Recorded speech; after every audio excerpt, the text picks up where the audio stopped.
Students, आज अपन optics में discuss करेंगे लेजर की क्रियाविधि। और इससे पहले अपन कर चुके हैं लेजर का प्रथम प्रकार द रूबी लेजर यानी रूबी लेजर। तो रूबी लेजर कार्य किस प्रकार से करता है उसकी वर्किंग के बारे में अपन डिस्कस करेंगे, यानी वर्किंग ऑफ लेजर, यानी रूबी लेजर की क्रियाविधि की अपन बात कर रहे हैं। तो सबसे पहले मैं आपको बता दूं कि लेजर जिस माध्यम में बनाया जाता है उसे सक्रिय माध्यम कहते हैं, एक्टिव रीजन कहा जाता है। क्योंकि लेजर की प्रक्रिया के लिए पॉपुलेशन इन्वर्जन होना जरूरी है, यानी समष्टि प्रतिलोमन या उसको अपन बोलते हैं जनसंख्या व्युत्क्रमण की प्रक्रिया होनी जरूरी है। यानी एक उच्च ऊर्जा स्तर में परमाणुओं की संख्या है वो निम्न ऊर्जा स्तर की तुलना में ज्यादा होनी चाहिए, इसको अपन बोलते हैं समष्टि प्रतिलोमन। और समष्टि प्रतिलोमन की प्रक्रिया जिस माध्यम में होती है उसे सक्रिय माध्यम कहा जाता है। तो अपन डिस्कस करेंगे लेजर की क्रियाविधि में। तो सक्रिय माध्यम में जब लेजर बनाया जाता है तो लेजर के लिए 3 ऊर्जा स्तर होने जरूरी है। तो सबसे पहले अपन डिस्कस करें कि एक लेजर की प्रक्रिया में सक्रिय माध्यम में, क्योंकि लेजर बनाया जाता है एक्टिव रीजन यानी सक्रिय माध्यम में, तो एक लेजर की प्रक्रिया में सक्रिय माध्यम में कम से कम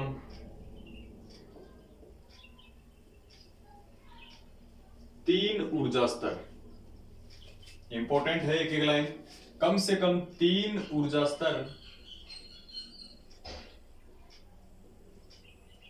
होने आवश्यक हैं।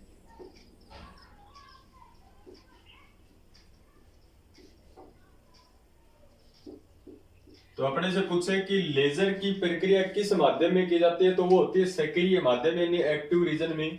और सक्रिय माध्यम में कम से कम कितने ऊर्जा स्तर होने आवश्यक हैं, तो इसमें 3 ऊर्जा स्तर जो हैं वो होने आवश्यक है। एक जिसमें होगा मूल ऊर्जा स्तर, यानी इसके लिए ऊर्जा स्तर अपन बनाए तो कुछ इस प्रकार का, ये मूल ऊर्जा स्तर है। इस मूल ऊर्जा स्तर के ऊपर 2 चौड़े बैंड होते हैं,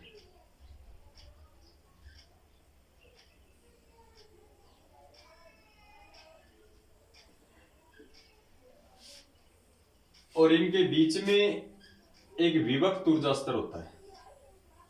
तो कुछ इस प्रकार के, ये पहला ऊर्जा स्तर है जिसको अपन बोलेंगे मूल ऊर्जा स्तर, ठीक है। मूल ऊर्जा स्तर के ऊपर 2 चौड़े बैंड होते हैं, और चौड़े बैंड और मूल ऊर्जा स्तर के बीच में एक ऊर्जा स्तर और होता है 2 नंबर, जिसको बोलते हैं विभक्त ऊर्जा स्तर। इसको अपन क्या बोलेंगे, विभक्त ऊर्जा स्तर। और ये होते हैं बैंड यानी उच्च ऊर्जा स्तर, इसको अपन बोलते हैं उच्च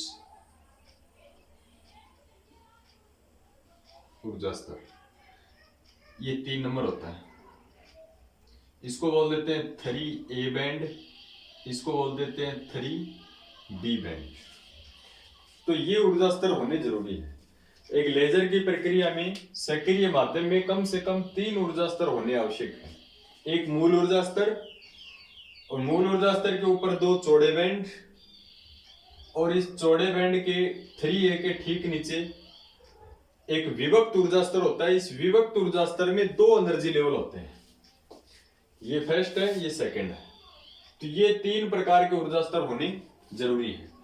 इसी डायग्राम से अपन लेजर की क्रियाविधि को संपूर्ण करेंगे।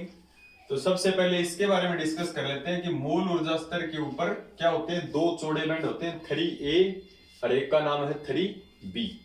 3 इसलिए लगाया क्योंकि ये 1 नंबर, ये 2 नंबर, ये 3 नंबर है। तो 3 में 2 बैंड है, एक तो 3A हो गया, एक 3B हो गया। तो अपन क्या लिखें कि मूल ऊर्जा स्तर कौन है, प्रथम मूल ऊर्जा स्तर फर्स्ट के ऊपर 2 चौड़े बैंड यानी इनकी कुछ चौड़ाई होती है, दो चौड़े बैंड 3A तथा 3B होते हैं। बिल्कुल समझने वाला है, देखो रटने वाला कुछ भी नहीं है। मूल ऊर्जा स्तर के ठीक ऊपर क्या होते हैं, दो चौड़े बैंड, एक का नाम 3A तथा दूसरे का नाम 3B होता है। और इन दोनों ऊर्जा स्तरों यानी मूल ऊर्जा स्तर और ये जो उच्च ऊर्जा स्तर है, इन ऊर्जा स्तरों के मध्य, इन ऊर्जा स्तरों के मध्य कौन कौन से, एक तो मूल ऊर्जा स्तर और एक उच्च ऊर्जा स्तर है। इन ऊर्जा स्तरों के मध्य एक क्या होता है, विभक्त ऊर्जा स्तर होता है। एक विभक्त ऊर्जा, एक विभक्त ऊर्जा स्तर होता है जिसमें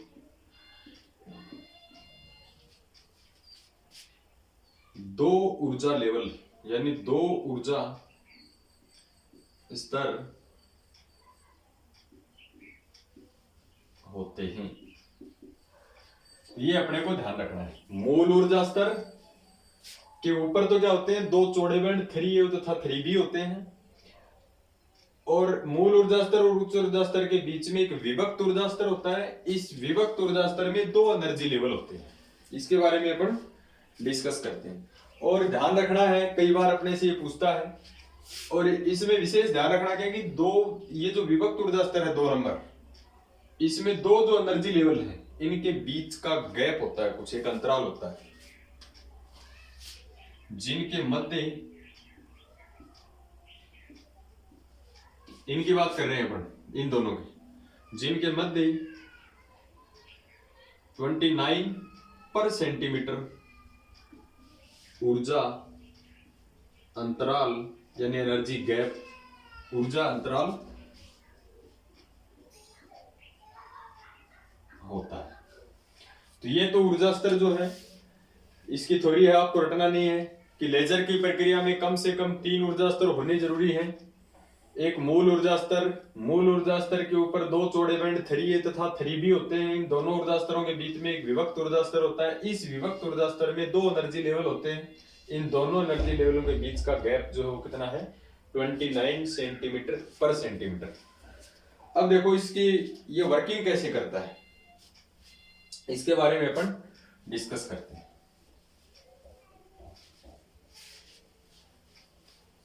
यानी एक लेजर है, वो प्रकाश किरणें किस प्रकार से उत्सर्जित करेगा।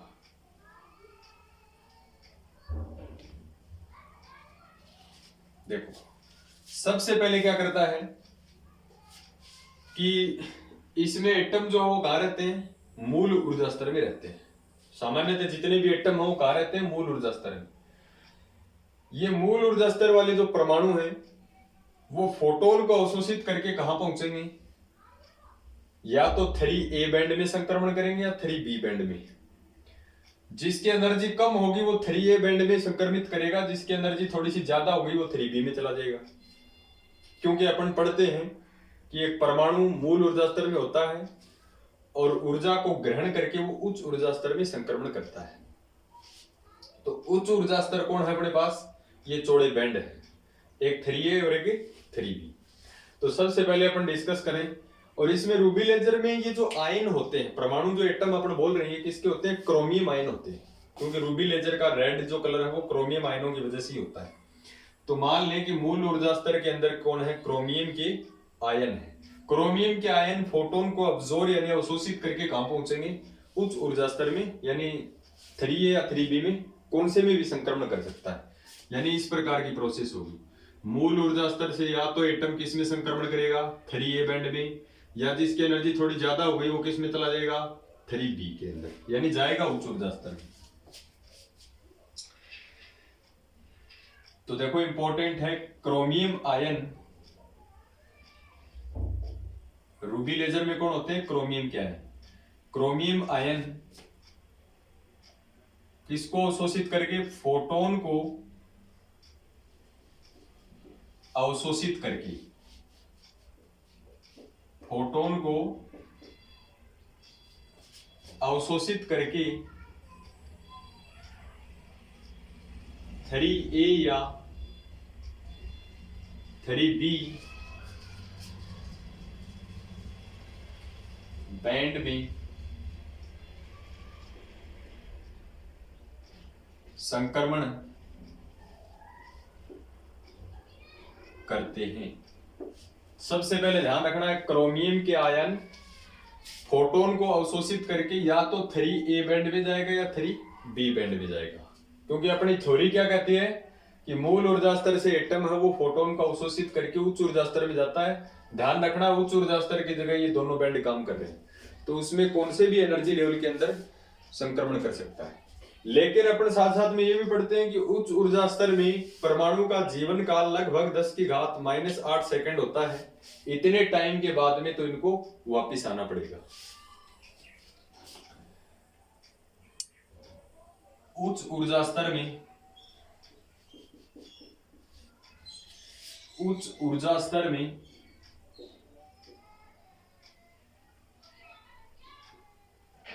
परमाणुओं का जीवन काल लगभग 10⁻⁻8 सेकंड होता है।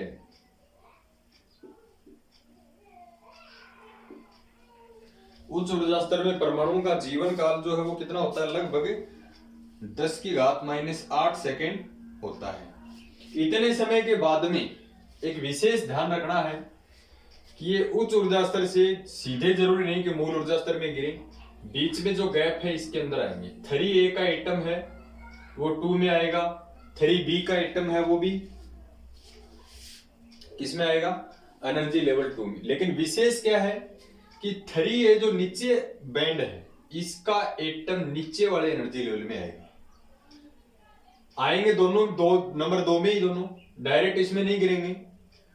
और 3B का जो एटम है वो किसमें गिरेगा, इस नीचे वाले एनर्जी लेवल के अंदर, सॉरी ऊपर वाले का ऊपर वाले में आएगा, नीचे वाले का नीचे वाले एनर्जी लेवल में आएगा।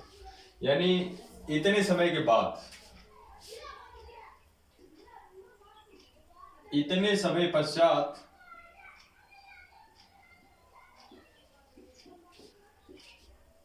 ये आयन, किसके आयन, क्रोमियम के जो आयन है, ये आयन विभक्त ऊर्जा स्तर 2 में संक्रमण करते हैं।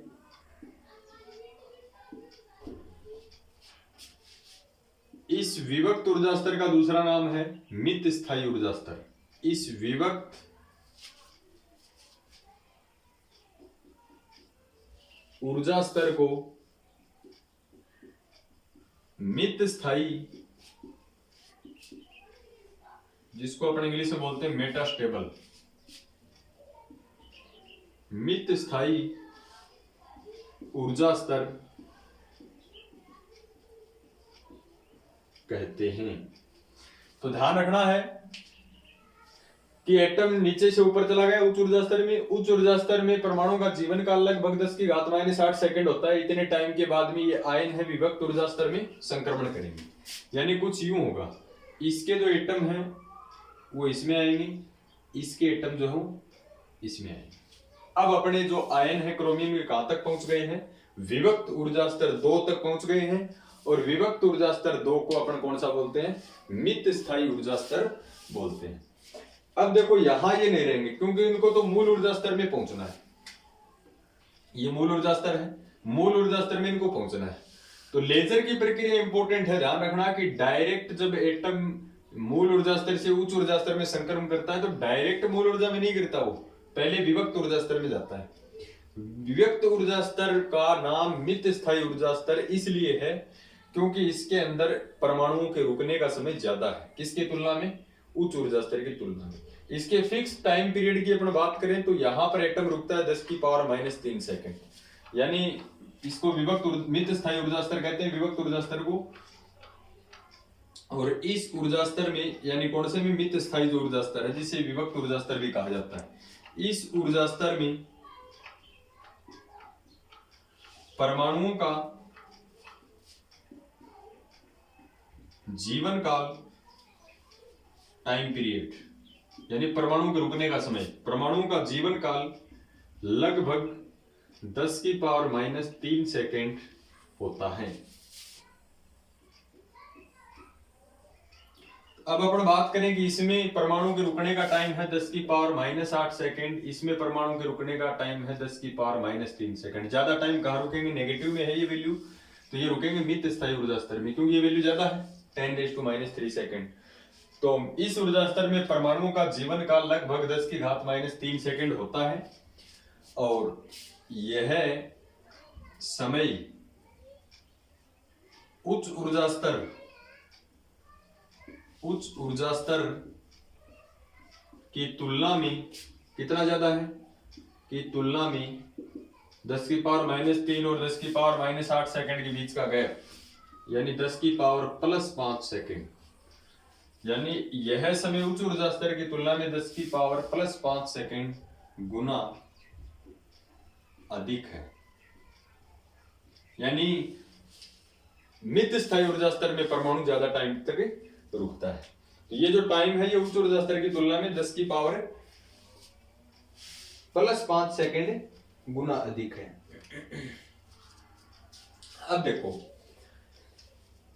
यहां से एटम जा रहा है उच्च ऊर्जा स्तर में, उच्च ऊर्जा स्तर में थोड़े से टाइम रुकेगा, कहां गिरेगा, मित ऊर्जा स्थायी, यहां पर विविक्त ऊर्जा स्तर में। तो विविक्त ऊर्जा स्तर में निरंतर संक्रमण होता जाएगा, एटम इसमें गिरेगा नहीं, क्योंकि यहां रुकने का टाइम ज्यादा है, यहां रुकने का टाइम कम है, तो यहां कम टाइम में रुकेगा, वो डायरेक्ट किसमें गिरेगा, इसमें गिरेगा विविक्त ऊर्जा स्तर में। यहां से एटम और चला जाएगा, वो थोड़ी देर रुकेगा, इसमें गिर जाएगा, क्योंकि यहां रुकने का टाइम ज्यादा है। तो इस प्रकार निरंतर संक्रमण से विविक्त ऊर्जा स्तर में परमाणुओं की संख्या बढ़ जाती है, लेकिन विविक्त ऊर्जा स्तर मूल ऊर्जा स्तर से क्या है, ऊपरी है, तो इसकी तुलना में तो ये उच्च हो गया। तो निरंतर विविक्त ऊर्जा स्तर में परमाणुओं की संख्या बढ़ती है, इसका मतलब मूल ऊर्जा स्तर से ऊपर वाला जो ऊर्जा स्तर है, उच्च ऊर्जा स्तर, उसमें परमाणुओं की संख्या जब बढ़ जाती है तो समष्टि प्रतिलोमन की प्रक्रिया जन्म लेती है, और समष्टि प्रतिलोमन की प्रक्रिया के अंदर क्रोमियम के आयनों की तीव्रता बढ़ जाती है, जिससे यानी प्रकाश की तीव्रता बहुत अधिक हो जाती है। और ये जो प्रकाश की तीव्रता है, ये जो इलेक्ट्रॉन को ग्रहण कर करके यहाँ आ रहे हैं, तो इनसे फोटोनों की संख्या बढ़ जाएगी, और फोटोनों का एक समूह जो है, वो परमाणु का यानी समूह जो है, उसको अपन कहेंगे फोटोनों का पुंज।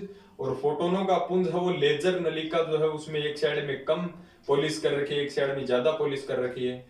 तो कम पॉलिश यानी आंशिक परावर्तक जो पृष्ठ है, जिस पर कम पॉलिश करके अपन ने चांदी या एल्यूमिनियम की पॉलिश करके बनाया है, उससे लाल रंग की प्रकाश किरण निकलती है, यानी फोटोनों का पुंज प्राप्त होता है। इस प्रकार एक लेजर लाइट से अधिक तीव्रता का लाल रंग जो है वो उत्सर्जित होता है। तो इसके बारे में अपन थोड़ा और डिस्कस कर लेते हैं।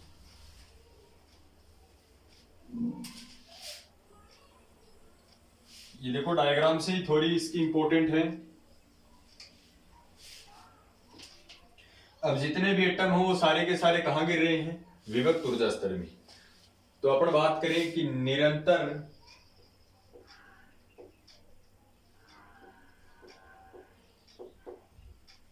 परमाणुओं के संक्रमण,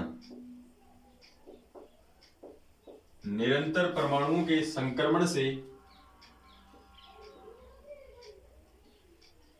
विविक्त ऊर्जा स्तर में, विविक्त ऊर्जा स्तर में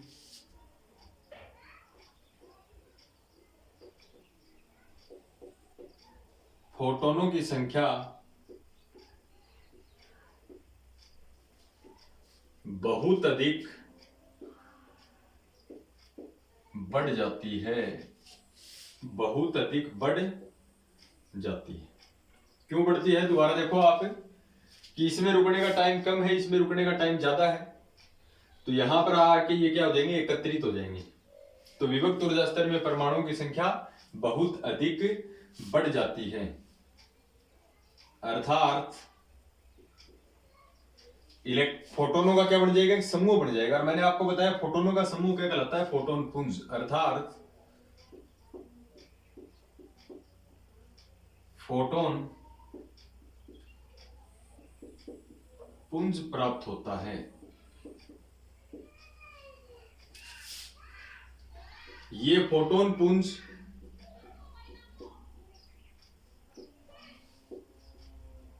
रूबी लेजर की कहां से निकलेगा, कम पॉलिश, जो एक साइड में तो पॉलिश कर रखी है, ये फोटोन पुंज रूबी लेजर के आंशिक परावर्तक, जो कम पॉलिश कर रखी है, आंशिक बनावट में मैंने आपको बताया था आंशिक परावर्तक पृष्ठ कहां होता है, ये फोटोन पुंज रूबी लेजर के आंशिक परावर्तक पृष्ठ से निर्गत होता है। साथ ही क्या है, इस फोटोन पुंज की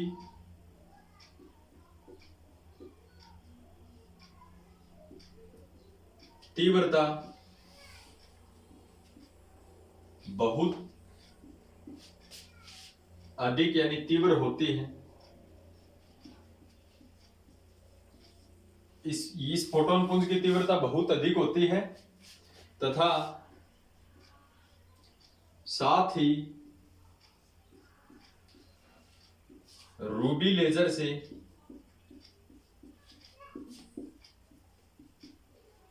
लाल रंग का प्रकाश